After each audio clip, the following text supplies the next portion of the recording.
I hate to interrupt breakfast. You're now getting to know who the other people in the room are and having a great time connecting. But we have a program we need to move forward with, which is really terrific, and I'm so excited to reintroduce Dr. Bob Waldinger, who will continue with the second piece of his talk. Yesterday was about lessons learned, and today is about how you can use it. So Bob, thank you so much, and tell us what we can do with all this new information. Okay, good morning. It's been such a good experience for me, and I just want to thank you all for this. It's different from a lot of the gatherings that I'm in, and where everybody, you're all concerned about this. Like, you don't need to explain to people why this stuff is important. A lot of my life is about explaining why the work I do is important, why these ideas about well-being and human thriving are important. And it's like, here, this is like the best playground for me. So anyway, I just want to thank you. So yeah, I mean, as Rick said, I mean, what I'm going to do today is just talk about a program that we have created that has so much similarity to what we've all been talking about and to the many programs that have been created. And so my hope is that this will just give you another way of looking at how these things have gotten implemented, and also the possibility that this might be something that could be of use in your institutions. So I'm going to back up a little bit. My work has mostly been as an academic and as a professor and as a clinician, seeing patients. And then it was in 2015 where a friend said, you really need to get this out to people. And what I found was that I would be asked to give like grand rounds at hospitals where you talk to groups of doctors, or I'd be asked to talk to groups of researchers, at academic conferences. And what I found was that the first sets of questions would be about, do you use multi-level modeling with your nested data, and all that kind of stuff. And then it would be, I'd put up the graph about marital satisfaction, and somebody would say, well, what if you're 50 and you're recently divorced? And these were the scientists and the physicians. And then quickly, everything moved completely away from the techniques of doing data analysis and are you sure that this should be a moderator analysis and not a mediator analysis? So it moved away from that to, well, what happens if, or I have a friend who, and it seemed that really people wanted to hear more about this, about how the science translates into language that most of us find meaningful. And so I decided to give the TED Talk, but I was really scared to give the TED Talk. First of all, I gave it in a little elementary school auditorium in Brookline, Massachusetts. This was not on the big TED stage. This was a local TEDx event.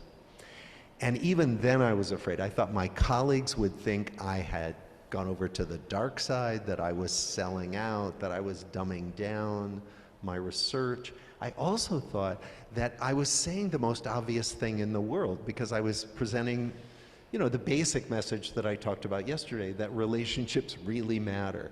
And I thought everybody would sit there in the audience and go, well, duh. And then what happened was that the large TED organization picked up the talk, put it on their site, and it went completely viral. It's the 9th most watched TED Talk in the history of TED. It's, out of 100,000,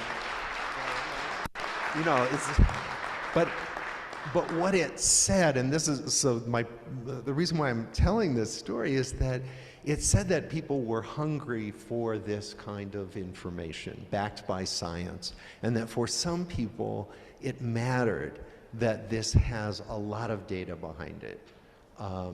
And that because, there are a lot of people who are telling us a lot about well-being. So as one of my mentors said, without data, I'm just another guy with a bunch of opinions. And so it seemed like this was important. And so a lot of what I've been doing with my work lately is I'm still mentoring my students, and I'm still a 12th author on papers, but I'm doing much more of trying to bring what we know about developmental science to people who want to hear about it. And so that's why this program that we created, we formed a foundation called the Lifespan Research Foundation, and it was really to bring together some people, well, actually a lot of people from Harvard Business School and some people from my colleagues, most of them in psychology and psychiatry, to see if we could develop something that would be of use based on the developmental science that we studied. So the Lifespan Research Foundation was, this pretty simple mission to enable people to live healthier lives filled with meaning, connection, and purpose. And it's to use the science to create tools that empower people. And then the hope is to scale these tools. And so what you will hear is that this is a program, a very small program that's been piloted in a number of places, but we have yet to do our controlled trial. We have yet to scale this up. So there's a lot yet to be done with this, but my hope is that it's worth presenting just to give you a view of another program that might be of use for university and college communities. So first of all, one of the things that's been clear, and it's clear from our research, but it's all over the world, is that people are more and more disconnected from each other, as we're saying, and that in fact it is highest, that disconnection is highest among the 16 to 24-year-old group of people, which comes as a surprise, I think, to people outside of this group, because you understand this and you see it every day, but most of the world imagines that young people are out partying and having great times and quite connected to each other. So it comes as a surprise when I explain how disconnected many young people are.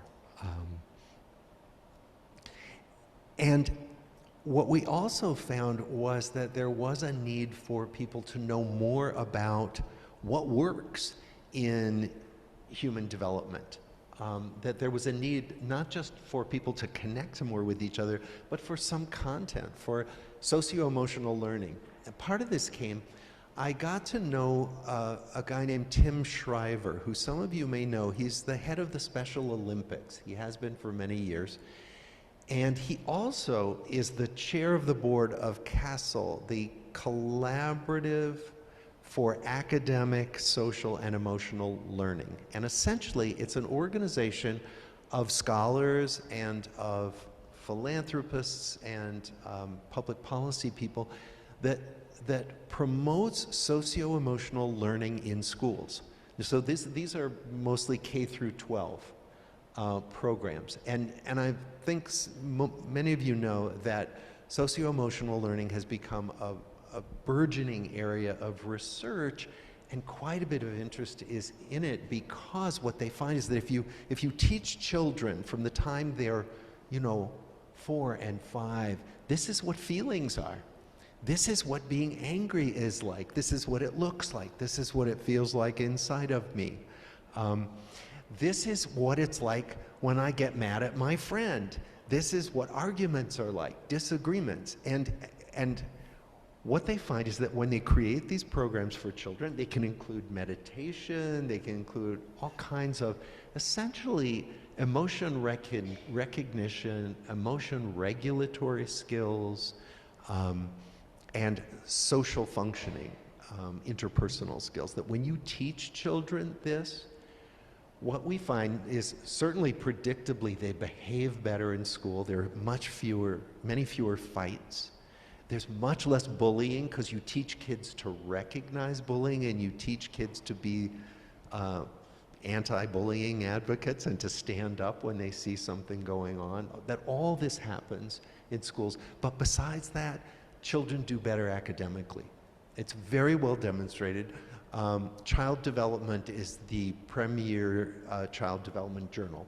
And there was a big meta-analysis published in Child Development, I think in 2017, of hundreds of studies. And all of them show that socio-emotional learning curricula, when they are given to children, improve academic performance and certainly social functioning. But what Tim Shriver said to me was, you know, when we give these curricula to teachers to teach, they always come back to us and say, we need this for us. We need a version of this for us. And I think what you're all seeing is that among your students, and probably among your faculty, many of them feel like we need some of this at our level. Obviously, you don't teach it in the way you would teach a 5-year-old, but we need some of this because not all of us get this growing up. We don't get this necessarily in our families, in our communities. And so what Tim was saying, and so I talked with some of the people who do a lot of research on socio-emotional learning for kids and said, where is it for adults? And they said there isn't that much of it. And I think what we've been hearing presented today comes under that umbrella of socio-emotional learning for adults. Sorry, that's what the thing was, that there isn't much socio-emotional learning for adults that's been developed. And these are the goals, you know, and these goals of CASTLE, which are for children, are essentially the goals that these programs presented to us at this conference have at their core. You know, developing healthy identities, managing emotions, feeling and showing empathy, establishing and maintaining relationships, making responsible and caring decisions. That's what they're teaching kids. That's what we hope our students are learning, and ideally we all learn. So we took it upon ourselves to develop this, and I will say that it was quite a challenge because we had some mental health professionals involved in this, some of whom are researchers. My colleague Mark Schultz was involved, who's a professor of psychology at Bryn Mawr College. But then we had these business school people who said, look, we need a product and we need something you can deliver. We need corporate training. They came from the corporate training model where essentially you download material. You impart content to people and they take away the content and they use it. And what we found was that what we really needed was something that did both, that offered people new ideas, offered people new techniques and skills, but that did so in a format where they connected with each other to decrease isolation, to decrease loneliness. So that was the challenge that we've been working with. And I think what we heard from many of these programs is that people bond with each other when they tell their stories. They bond with each other when they design their lives in those little tables of 6 people. And so that's what we've been working on as well. And so first we sat down, and the business school people said to the psychology and psychiatry people, okay, teach us what would the content be of this? So we went through and we looked at developmental science, not just our own study, but the basic work that's out there in the literature, and felt that there were these kind of 5 big categories that for which there was a lot of evidence about what works and that were essential to human thriving. You know, social connection, that sense of meaning and purpose, a lifespan perspective, and that really comes from our own work. The idea that where you are in the human life cycle really matters in your view of things. And this, actually, my predecessor, George Valiant, was so good at this. Most research money is for child development because the changes are so great. You can just see children change before your eyes. And the thinking used to be, well, by the time you're in your 20s, you're kind of done. You know, you're kind of who you're going to be. Well, think about how different most of us are now from how we were in our 20s. And so what George Valiant did was he really brought this to the fore. And then other people, Daniel Levinson, Gail Sheehy, a lot of people popularized the idea that there's a huge amount of development and change in adult life that is absolutely normal and necessary, and that our perspectives on our lives shift. And all of it is driven by the fact of death, by the finiteness of life. And then navigating transitions. One of the things we found was that how people manage the huge life transitions that come to all of us matters a great deal. So you will see, I think you know that when young people leave home, move into a dormitory, go to college, that can be an enormous stressor. It is freeing for many people, but I know in my field of mental health, you will often see that a first psychotic episode happens when somebody leaves for college, that a first depressive episode, that because it is a major stressor, this is a big life transition. And life transitions, as you know, include many wonderful things, getting married, having a first child, so many things. It's not all problematic, but even those transitions. The Holmes and Ray scale was famous for finding that, in fact, one of the biggest stressors in your life is getting married. And so what we found was that this concept of life transitions and how we navigate them was something really important to talk about and name. And then finally, responding to challenges. We started out in our research with the older psychoanalytic concept of defense mechanisms. George Valiant was very interested in defenses. And defense mechanisms really just refer to the out-of-awareness coping mechanisms we use. We also use many coping mechanisms that are very much in awareness. But that what we find is that certain coping mechanisms, we all know, work much better than others, and that it is demonstrable scientifically and teachable. All right, so all of that is so we sat down and we hashed out week after week kind of what are the pillars of developmental science that would be useful to work on with people in a structured format. So then what we did was we designed 5 sessions. They're 5 90-minute sessions that are essentially a way of checking in on your life. And we said, let's make it a small group format. Not self-directed, but something like, and what we found is in our piloting is a sweet spot is between about 12 and 15 people, and have it led by a facilitator, and look at essentially these big domains. So the first session is a life stage perspective, and where am I in my life, and how does that shape how I view the world? And then values and purpose, and then what are life-affirming relationships? What are the kinds of qualities of relationships that actually make them health-promoting? And then this concept of life transitions, to get people just to think about, what have I been through in my life so far? And what's coming down the road for me? And then this idea of how we respond to challenges really matters. So those are our 5 modules. And what we do is we finished this just as COVID happened. So what we thought was going to be small, in a small room, 15 to 20 people sitting around with a facilitator, turned out to be Zoom. And we imagined this would be a disaster, but it turned out it worked quite well. So we know that it works remotely. What we have yet to do now is to bring it in person. But every person gets a guide, a participant guide.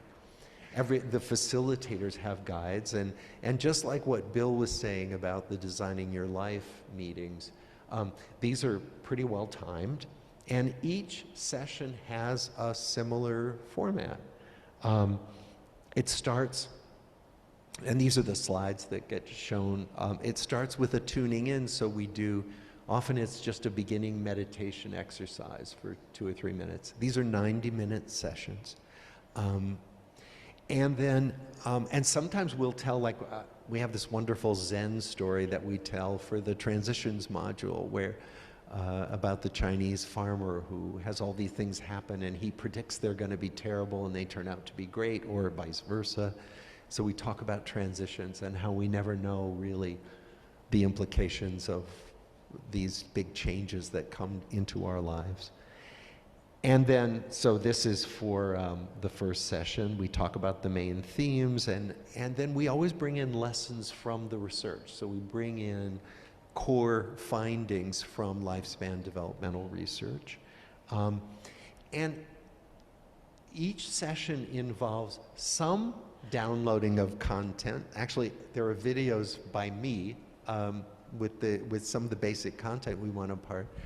But then there are always breakout rooms on Zoom, so there would be small group discussions with 2 people or 3 people where you're given something to talk about, and then a large group discussion, and then making it stick, which I'll tell you about. We've tried to build in some principles that foster behavior change in this, so that it's not just coming and having an experience and going away and being done.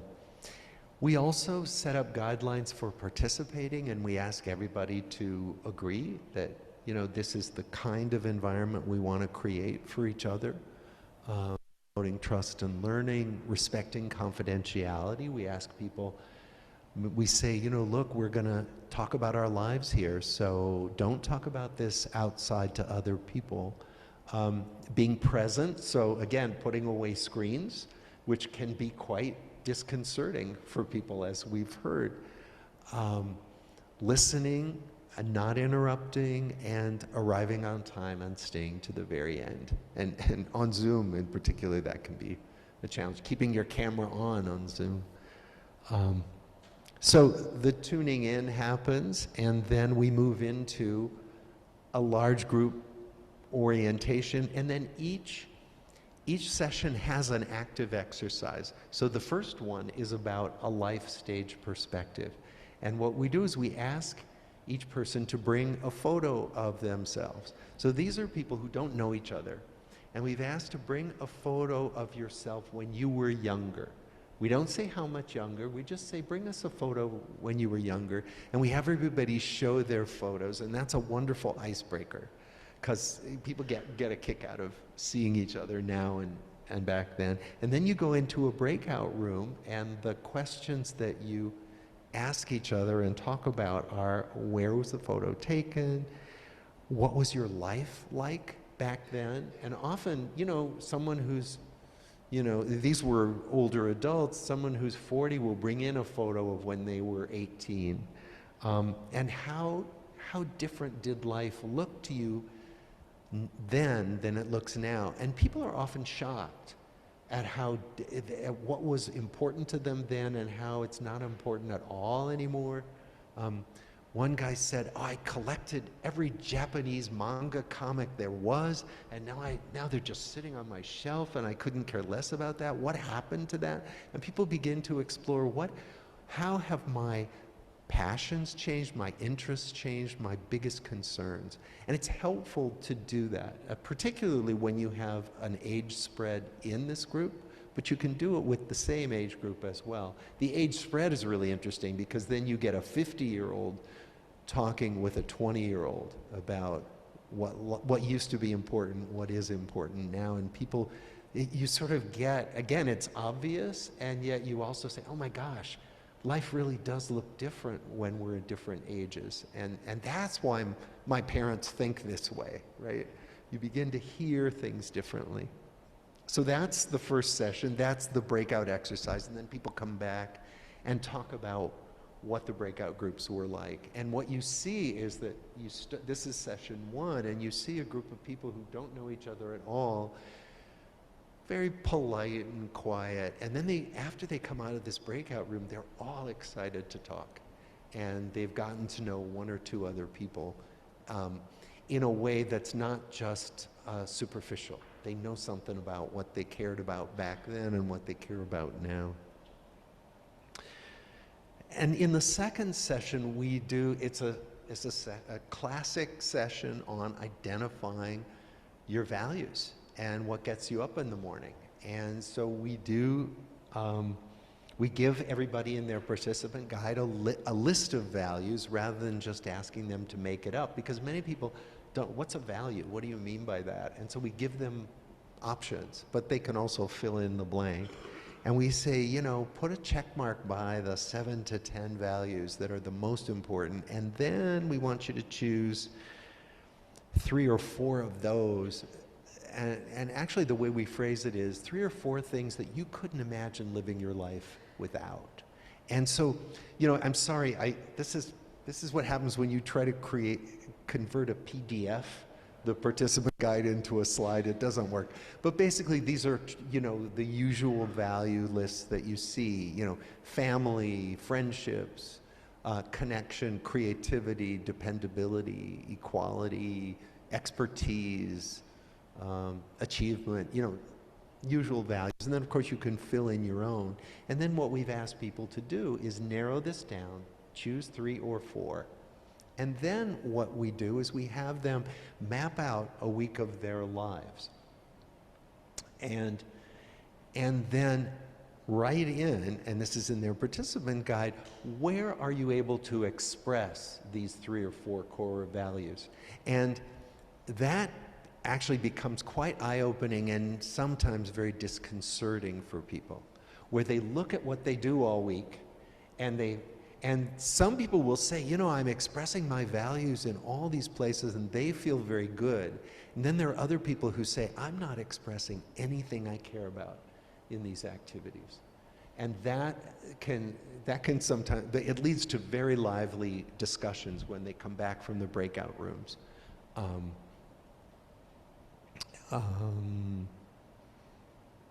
Okay, and then what we do, so we don't just leave people saying, oh my gosh, I'm not expressing my values anywhere. We lead them through some exercises where they say, well, what might be possible for you? And we do this both toward the later part of this session, but then we give them some exercises to do when they leave and go home, and I'll tell you more about that. So then the third session is, we give them that classic, you've probably seen it, social psychologists use this all the time. It's a set of concentric circles. And we say, map out your important relationships. And we don't even tell them, well, the center is for people who are closest to you. We just see what people do with it. And they do really interesting things with it. But we say, you know, arrange them in any way that makes sense and put these in, and then we ask them to go into breakout rooms and to talk about, because people are often surprised at who they would classify as being important to them and who not. And then we do another exercise, I didn't include all the slides here, where people map on a quadrant which relationships do you feel are energizing and which are depleting, and you array people on a scale, and who do you see frequently and who do you see less frequently. And so, you know, sometimes you'll see that a lot of your relationships are in the frequent and depleting quadrant, and you know, so it basically gets people to sort of sort out, how am I thinking about my relational life these days? And then the other thing we do is we teach some of the big dysfunctional beliefs, like, well, relationships are supposed to be smooth all the time. We talk about disagreements, and we talk about some of the tried and true techniques for working with disagreements in relationships, and the inevitability, you know, of disagreements. And also this idea that we can really deepen and strengthen relationships by being curious.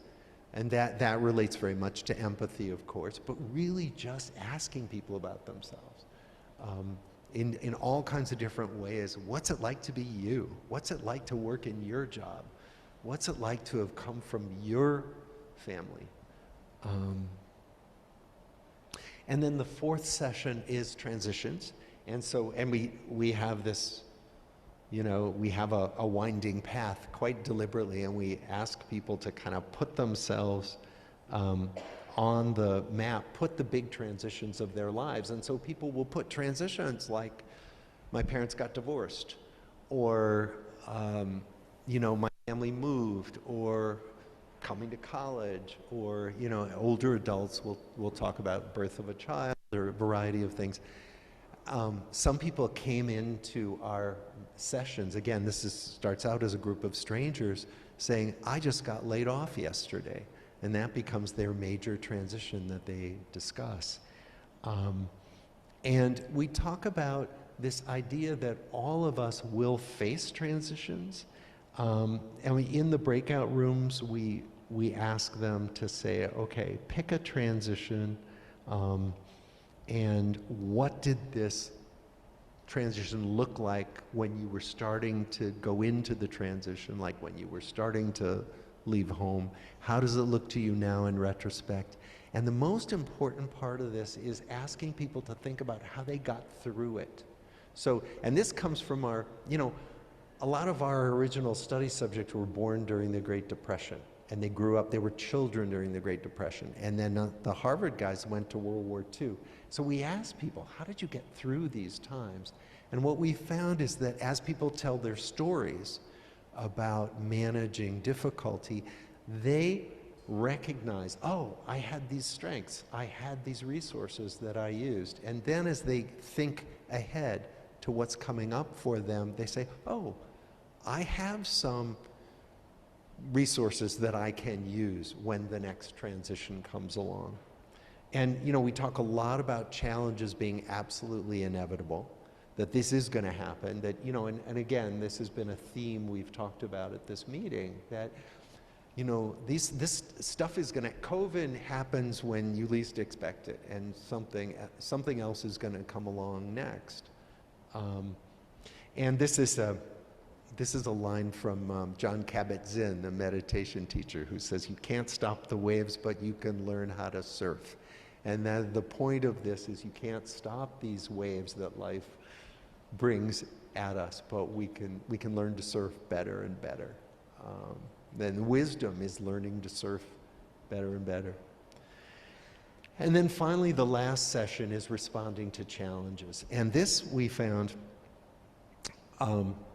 we took a model called social information processing, and it comes from a social psychologist named Kenneth Dodge, who essentially looked at how people manage ambiguous stimuli and what they do with it, and how quickly we fill in the blanks and we make assumptions about what's happening, and they can often lead us quite astray. And so what we do is we teach this model. We basically say that that one way to cope with a challenge is, when you can, to break it down into parts and handle it in a way that allows for reflection and discernment. So the example I picked for this talk was, you get a message from your professor that says, please come to see me in my office after class. So couldn't be more ambiguous, right? It could be, you're doing such wonderful work and I just wanted to meet you and find out about you. It could be, you know, you're on probation. It could, you know, so many, it could run the gamut. And we get, think about the ambiguous stimuli you get in your work all day long, right? And you don't, and the mind immediately leaps to fill in the blanks. And so what we do is we ask people to go through, okay, well, what are the possibilities? And people will immediately talk about the most negative ones, and then then people will start to offer other possibilities. And then we talk about, okay, how do you figure out what's going on? And then we help people learn about the process of looking around and seeing, okay, why might this professor be wanting to see me now? And what's happened in the past when professors have asked me to come to their office hours? And then how should I respond? And we get people to give us all kinds of potential responses, like, I could just ignore it. I could pretend I didn't get the text. Well, how's that going to work out? And you'd be amazed at how many people use denial and avoidance as their coping mechanism. Well, you won't be amazed because you work in universities and colleges, but the point is that, and in some ways it's teaching the basics, but to say, avoidance is not helpful. It's almost never helpful. And so what can you do instead of avoidance? So we lay out possibilities, and then we say, okay, how can you select a response that might have a good chance of succeeding here?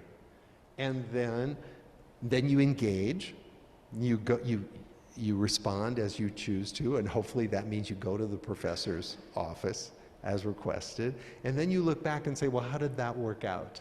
So the idea is we want to keep learning from how we respond to challenges.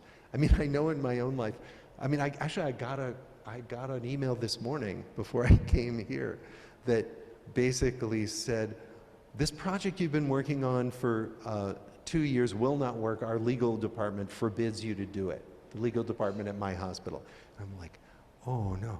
And so I'm like walking here, going through all the possibilities in my mind of, okay, what's going to happen? How can I respond? And I'm using this, this set of techniques. And so again, it's quite simple, and yet what we find is that when we break it down and teach it to people, people can find it quite useful. So let me make sure, how am I doing for time? Okay. So then we also have a short video where we present research findings on the topic at hand.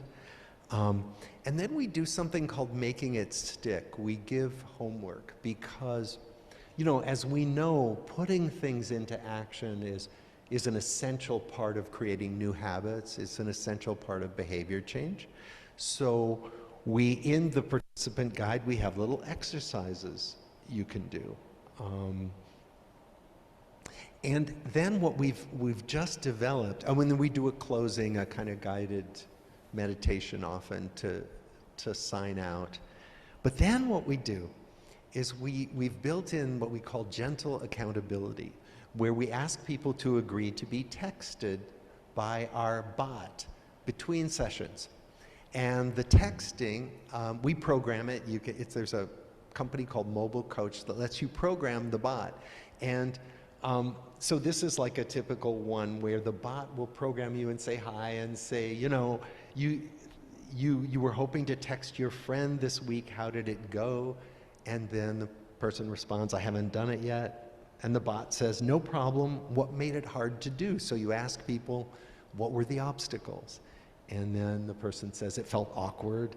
And then the bot normalizes, says it's hard sometimes to reconnect with people, and then want me to suggest some options, and then the bot has a set of options. And you can also ask to talk to a person, the facilitator, and so but what you do is that each person, you have to give the program permission to text you. And what it does is it pings you, every couple days and just says, how you doing with what we learned in the last session, with what we discussed.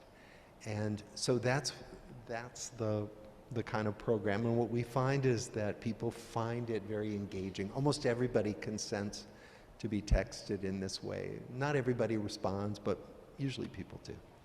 So we've had pilot programs in a number of places, but not at colleges and universities at this point. With medical staff, with retirement communities, the Harvard Advanced Leadership Institute is a mid-career program where people come back to kind of say, what now? That I've had this kind of career and I'd like to retire, or I'd like to change what I'm doing. So we've done it with them. We've done it with a financial services company. We've done it with a company in Spain, Telefonica, which is sort of like the Verizon of Spain, and they wanted to do it with their employees because they thought the idea of connection was a really good one for a telephone company. And then actually right now they're doing a pilot in Arizona. There's an organization called Duet, which is an organization that supports caregivers for disabled, mostly demented family members. And what we've found is that, I think caregivers in these kinds of situations are among the most stressed people on the planet. I mean, it is one of the greatest hazards to health, doing that kind of work. And so what we've found is that they are hungry for these kinds of programs, and so we're doing that with them. So I think, oh yeah, so we've had some participant reactions that have been very positive, but I'm really gonna, what I'm gonna say is that, you know, this has not had the empirical test that we plan to give it, because we haven't been able to do the waitlist controlled design yet. The waitlist controlled design is a pretty standard medical, particularly mental health design, where essentially what you do is you sign up 2 groups of people for a program, and you say to one group, you're going to start now, and you say to the other group, you're going to start in 6 weeks. This is like a once a week, 5-week program. And what you want to be sure of is that the people who signed up and just waited 6 weeks didn't also see improvement. Because one of the things you do when people sign up for psychotherapy and you put them on a wait list, they get better. Now that's not a problem. You just want to prove that the intervention itself also makes a difference. And so what we'll be doing as our first step is a waitlist control study, and the Mass General Human Subjects Committee has approved it. And so we expect to be doing that soon. And we're doing very simple measures, tried and true screens for depression and anxiety. We're using a flourishing measure from the Human Flourishing Project. Tyler Vanderweel runs this at Harvard. And a life check-in tool that we developed about the 5 domains that we work with. So the next challenges for us really are that when people finish this program, they feel very connected to each other, and what they've said is, we'd like ongoing communities. We'd like to be able to stay together. And these are mostly people who are in workplaces or just community members who have no connection with each other. So what we're going to try to do is build like online communities for people. New formats for delivery. So right now it's 5 sessions, 90-minute sessions, but it doesn't have to be that. It can be configured in many different ways. This is just where we started. And then many people say, you know, we'd like to take a deeper dive into some of these areas. So we'd like to do more with strengthening relationships. We'd like to do more with values and purpose. And so what we hope to do is develop, you know, additional supplemental sessions. I think that's it. And so our thought was that this is a program, I mean, my thought was, this is what I would give to people their first week of their freshman year. I would get them together and do this kind of thing as a way to say, we're going to have these kinds of conversations about your life as the way to start your higher education. That this stuff matters, and we're going to start you out this way. And then our hope is that it would create little groups of people who actually know about each other and know each other's lives and might develop ongoing relationships. And certainly identity formation is a big part of what we think can happen in this kind of work. So I think that is it. And I'd be happy to take questions, and if anybody does want to know more, by all means get in touch with me, and we'd be happy to talk with you about it. Okay.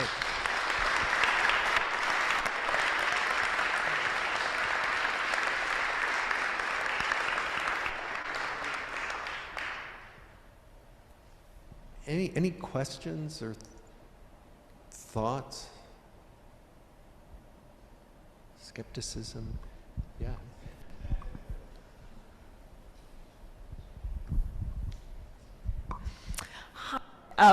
This was so great, and I wanted to ask you a question. We touched on it at the end of the day yesterday, but I'm sort of eager to hear you address it, maybe so that everyone can think together on this. You mentioned, we've heard the word happiness, we've heard the word meaningful, we've heard the word purposeful, and you're now mentioning this matrix or this measure of flourishing. Would you mind talking a little bit more qualitatively about that, especially as those of us in the room think about engaging undergraduates? I myself, I'm a philosophy researcher, and my research is on something I call uncomfortable virtues and the importance of sort of avoiding that happiness trap, which I think is one of the dysfunctional beliefs. And so I'll just share that I did a pilot on my campus. Well, I will be doing a pilot on my campus of philosophy of the good life undergraduate class with a few other campuses. So if anyone is interested in, I would love to expand that to a few more campuses, but we're doing a pilot and we'll be bringing in materials from your work, Bill's work, and also bringing in a bunch of humanities and arts faculty. But I did a pilot with staff, and one of the ways that I set up that pilot was to deactivate right up front that dysfunctional belief about happiness. And in the comments... Tell me, what's the dysfunctional belief? The sense that one measures a good life in terms of dancing around and in terms of not having real human challenge. Okay, can I speak to that? Oh, yes. Bit? Okay, so like I'm thinking about Carol Riff's work on well-being, and her idea, from empirically grounded, is that well-being falls into kind of two large domains. One is hedonic well-being, and that's probably what colloquially we think of as happiness, right? It's like, am I having a good time right now? Is this a nice party? Is this a nice conference? You know, that's it, at moment to moment. And that is a moment to moment experience. Something annoying may happen an hour from now and I won't feel happy, right? And so, and what the research shows is that some people really prioritize this form of well-being more than the other form, which is called eudaimonic well-being. It comes from Aristotle. And eudaimonic well-being is that longer-term sense of my life has meaning, my life has purpose. The best example that someone gave me, it was a mom, and she said, okay, and she's also a psychologist, said, okay, I'm reading to my child before bed, and I'm exhausted, and I've read the book Goodnight Moon 7 times, and my child is saying, Mommy, read it again, read it again. Okay, am I having fun reading Goodnight Moon for the 8th time? No. Is it the most meaningful thing I could imagine doing right now? Yes. So the distinction, and what the research finds is that both this eudaimonic well-being and hedonic well-being are, everybody wants some of both, but some people really prioritize one more than the other. There's also a new interesting line of research out of Columbia. Ishii is his last name, I think, the investigator, who writes about the psychologically rich life. And he says there's another subgroup of people that really prioritizes rich psychological experiences. Not so much long-term meaning and purpose, not so much momentary fun, but just I want stimulation. I want to travel to new places. I want to skydive. I want to, you know. And so that's an interesting new area of research where they're trying to slice the happiness pie a little differently. So I think the way we think about it now is, and I think what you're probably speaking to is the dysfunctional belief that you can be happy all the time, particularly in the hedonic sense. No human being is happy all the time. And I think what can go with that is the idea that if I'm not happy all the time, I must be doing something wrong, right? That if you have it all figured out in life, you'll be happy all the time. That's just not the truth for anybody. So I think that, anyway, so that's what I know about how the research world is thinking about happiness these days. I know there are other ways to cut the pie, but that's the best developed rubric that I've found. Yeah. We have a question from the online participants. This question comes from Jennifer Wilkin. She says, do you find gender differences in response or receptivity to this approach? Oh, yeah. I think women are more accustomed to this kind of discussion. And most of the people we've piloted this with have not been college age, so I can't say as much about gender differences in college age people. But women are more accustomed to sharing their lives than men. And so sometimes it can take a little while, but the men, we haven't seen gender differences.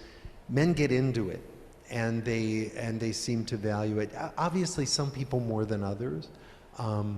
So I think it's an interesting question, and would there be programs that were tailored more to genders? I don't know, and would that be useful? I do think, for example, I mean, to the question yesterday and to the work that Bill's doing, I think tailoring this kind of program to people of color, to people who are marginalized for various reasons, this is going to be vital. Like this one size would not fit all with this program, nor would it with any of the programs we've been hearing about. So anyway, thank you for your question about gender. I can't say I gave you a systematic answer because I don't think I know yet, but it's a really important one.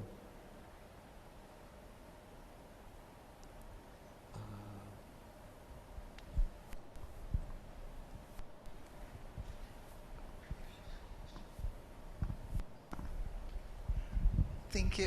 Thanks so much.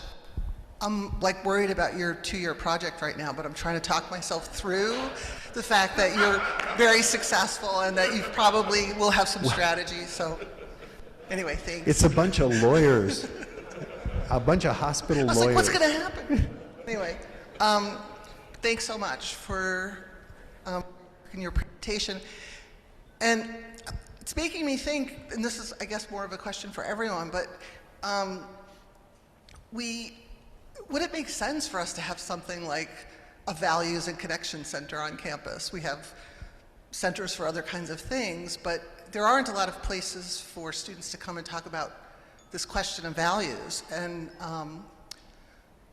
in kind of like a critical, thoughtful, reflective way. I feel like it's a philosophy, psychology kind of center. Yeah. But we've lost, and I know this is something that CLT in, that we lost spiritual centers in many campuses, but kind of values, connection, community. So just in putting together the strategies, I thought this was persistent and consistent. Well, I think, yeah, I mean, I think if you, because values could be kind of a core, a foundational core that you could keep asking people to come back to. Like when people are trying to make a decision, do I take this course or not? Do I sign up for this club or not? Do I, that often if people can actually identify core values, it can be really helpful to come back to those and say, does this line up? Because I often find I have to do that sometimes when here I am so old and I'm still having to work this stuff out, right? Do I want to do this thing or not? Is this worth my time or not? And when I can come back to my own values. So I guess I would say, yeah, to help people think of it as an ongoing, as a resource that you can keep touching back to through your student life could be a really cool thing to do. Yeah.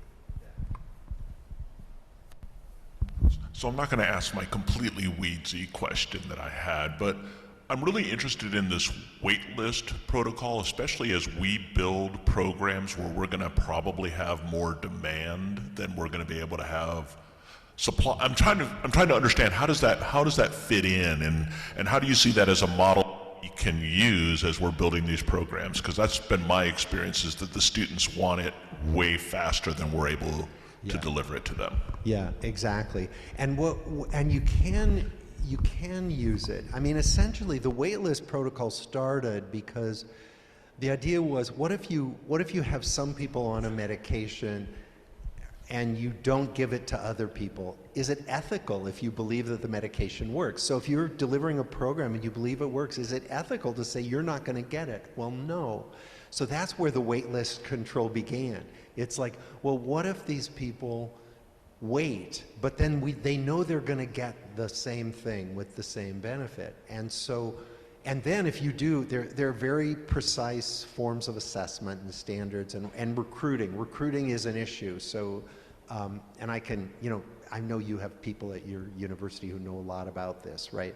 But there are procedures for recruiting the waitlist group, recruiting the Start Immediately group, and that you can use it, and it can turn out some very powerful data. The only question it will answer is the intervention itself making a difference, or is it just saying, I want to do this, signing up, and then waiting?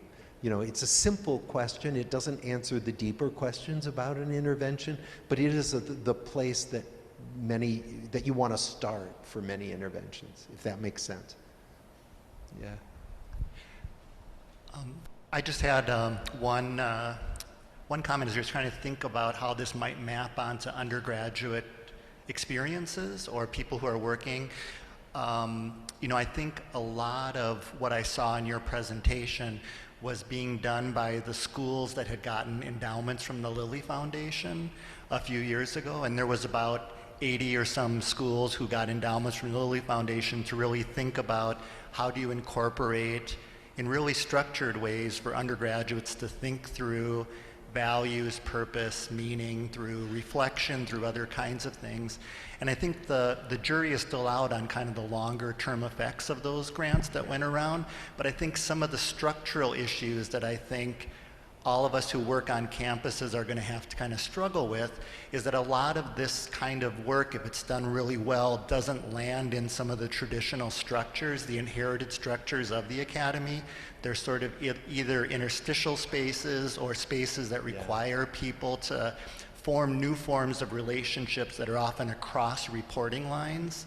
And oftentimes they don't speak to the same kind of metrics of success that are existing right now in kind of higher ed.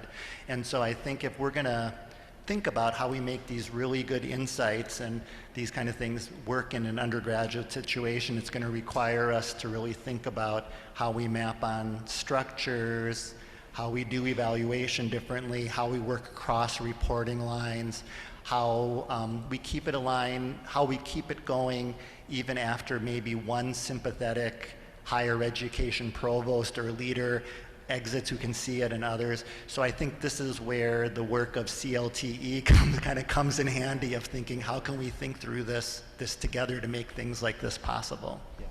Yeah, that's so important. And and I would have many fewer ideas about this than the rest of you because this is your world much more than mine.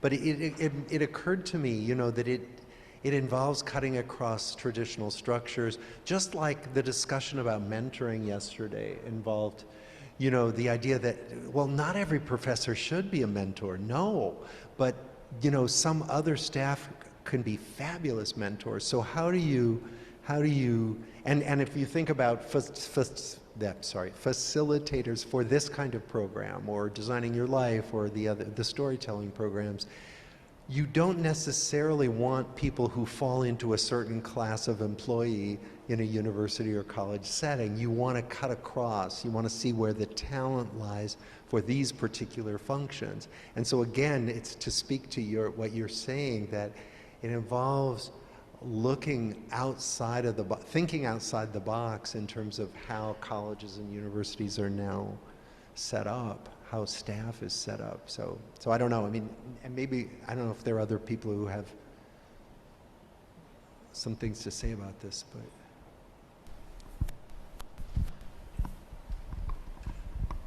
Thank you. A little bit to say about that. I'm Mary Ann Cowan, to John's request for introducing ourselves, from Bates College, so small liberal arts college. We heard from Clayton Spencer, our president, yesterday, speaking about the connections, building those connections across different parts of campus. And I realize fully that I'm in the luxurious position of a very small campus, and having had a president come in and institute or champion the Center for Purposeful Work at the beginning of her presidency. But that is part of what it took to build those relationships, is a champion at the top of the organization. Doesn't have to be the president, but it was wonderful that it was. To build connections and partnerships between faculty and staff, between the Career Development Center and the Multi-Faith Chaplaincy and the Student Affairs folks. And it is hard cultivating work that continues always to maintain those relationships between advisors and faculty. We have infused hopefully we are infusing the habit of thinking about your values continuously in the classroom setting, on the playing field, in the residence hall, so that it's, I guess maybe we are the center for values and purpose, but also career development. Purposefulness, not purpose, and that's a semantic thing that we champion. So I think that it's a good strategy to try to build that habit across every aspect of the student life. And on our tiny campus, it is working well, and I realize scaling up is the responsibility. But you know, as you were saying that, I imagine that it fosters relationships among faculty and staff that didn't exist before, and that could also be a really positive thing for the organization. For this terrific discussion, introducing us to the ideas of what science could tell you about well-being in the long term. Bob, thank you so much for sharing your expertise with us.